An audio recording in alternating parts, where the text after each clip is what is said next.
आपको दे दें, लखनऊ में भाजपा की कोर कमेटी की बैठक इस वक्त जारी है। मुख्यमंत्री आवास पर भाजपा कोर कमेटी की बैठक हो रही है और बैठक में मुख्यमंत्री योगी आदित्यनाथ मौजूद हैं। यूपी प्रभारी राधा मोहन सिंह भी शामिल हैं। इसके अलावा प्रदेश अध्यक्ष भूपेंद्र चौधरी के साथ दोनों उप मुख्यमंत्री भी इस बैठक में पहुंचे हुए हैं।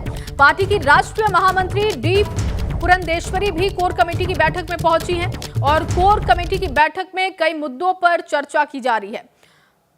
तो कौन कौन शामिल हो रहा है इस बैठक में इस वक्त, वो देख लीजिए। योगी आदित्यनाथ मुख्यमंत्री सूबे के, राधा मोहन सिंह यूपी के प्रभारी हैं, वो इस बैठक में हैं। ब्रजेश पाठक डिप्टी सीएम, इसके अलावा केशव प्रसाद मौर्य डिप्टी सीएम उत्तर प्रदेश, वो भी इस बैठक में शामिल हुए हैं इस वक्त और कई मुद्दों पर चर्चा की जा रही है।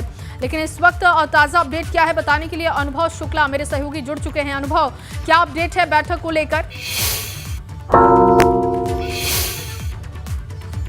देखिए, बिल्कुल आपने ठीक कहा, बैठक ये चल रही है मुख्यमंत्री आवास 5KD पर और उप मुख्यमंत्री केशव प्रसाद मौर्य चंद मिनट पहले पहुंचे क्योंकि वो इटावा में थे। सीधे जब लखनऊ लैंड किए तो सीधे 5KD पहुंचे और अब बैठक में शामिल हो रहे हैं। ये महत्वपूर्ण बैठक है। बीजेपी की कोर कमेटी है, इसमें मुख्यमंत्री हैं, प्रदेश अध्यक्ष भूपेंद्र चौधरी हैं, यूपी प्रभारी राधा मोहन सिंह भी हैं और दोनों डिप्टी सीएम भी हैं। धर्मपाल सैनी जो महामंत्री संगठन है वो भी मौजूद है। देखिए, 3 दिन के प्रवास पर है राष्ट्रीय महामंत्री डी पुरंदेश्वरी और चूंकि जब वो केंद्र से आई हैं, दिल्ली से आई हैं, तो तमाम सारी चीज़ें हैं जो शीर्ष नेतृत्व ने बहुत सारी चीज़ें यहाँ पर उत्तर प्रदेश में किस तरीके से संगठन का काम हो रहा है, किस तरीके से सरकार काम कर रही है, इन सारी चीज़ों पर एक तरीके से हम कहें तो वो रिपोर्ट तैयार करेंगे और वो रिपोर्ट वहाँ शीर्ष नेतृत्व को सौंपेंगी। इसीलिए ये कोर कमेटी की बैठक रखी गई क्योंकि आप उत्तर प्रदेश में देखिए, अभी नगर निकाय के चुनाव होने हैं नवंबर के आखिरी महीने में, फिर लखीमपुर की गोला गोकरणनाथ सीट पर उपचुनाव होना है और अब मैनपुरी की जो सीट है वहाँ पर भी लोकसभा का उपचुनाव होगा नेताजी के निधन के बाद। तो ये तो कई 3 चुनाव हैं जो महत्वपूर्ण है पार्टी के लिए। उसमें क्या रणनीति रहेगी, फिर किस तरीके से संगठन का काम हो रहा है, किस तरीके से जो प्रवास है या जो हम कहें अन्य कार्यक्रम है जो केंद्र की तरफ से या शीर्ष नेतृत्व की तरफ से दिए गए हैं, उसमें पार्टी किस तरीके से काम कर रही है। सरकार के 6 महीने हो चुके हैं, 6 महीने में किस तरीके से सरकार की परफॉर्मेंस है, इन सारी चीज़ों पर लेकर कहीं ना कहीं ये बैठक हो रही है।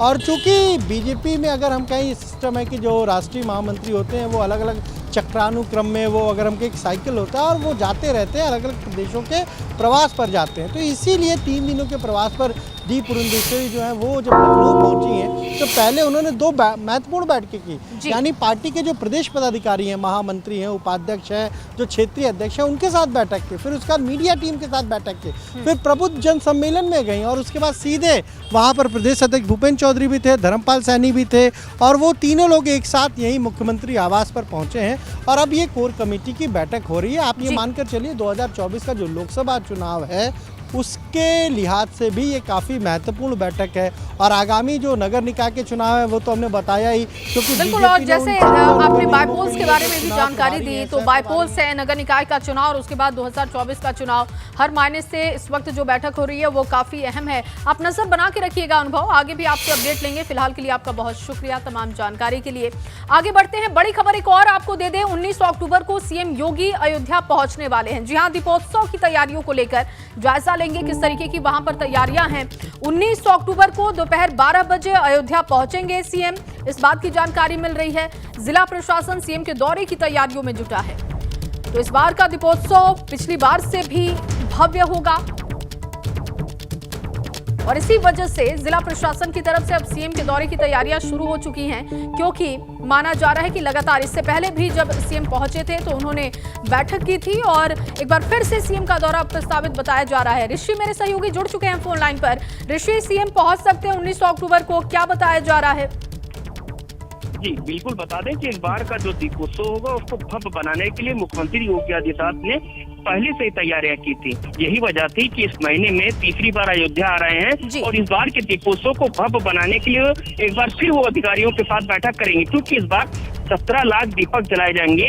और वहीं अपने में खास बनाने के लिए मुख्यमंत्री योगी आदित्यनाथ 19 तारीख को अयोध्या पहुंच रहे हैं। और हालांकि कयास लगाया जा रहा है कि इस बार के दीपोत्सव में प्रधानमंत्री नरेंद्र मोदी भी पहुंच सकते हैं, जिसकी जो तैयारियां हैं वो इस बार बहुत तेजी के साथ अधिकारीगण मौजूद हैं। और सांसद लल्लू सिंह जी का एक वीडियो भी वायरल हुआ, उसमें साफ दिखाए वो कह रहे हैं कि प्रधानमंत्री मोदी जी आ सकते हैं, उनकी तैयारियां जो हैं वो जोरों पर की जा रही हैं। तो कहीं ना कहीं इस बार के दीपोत्सव को भव्य बनाने का जो प्लान है, यही वजह है कि मुख्यमंत्री योगी आदित्यनाथ इस बार तीसरी बार अयोध्या आ रहे हैं, जिसको भव्य बनाएंगे।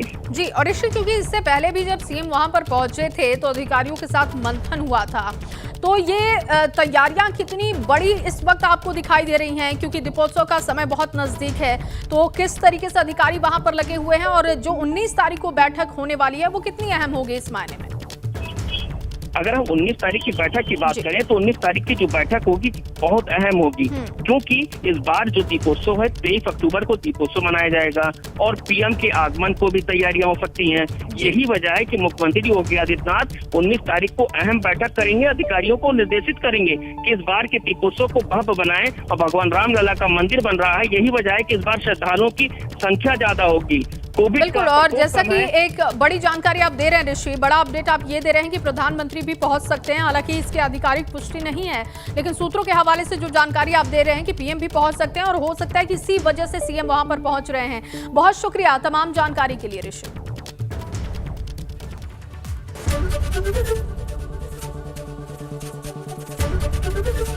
एबीपी गंगा, खबर आपकी, जुबान आपकी।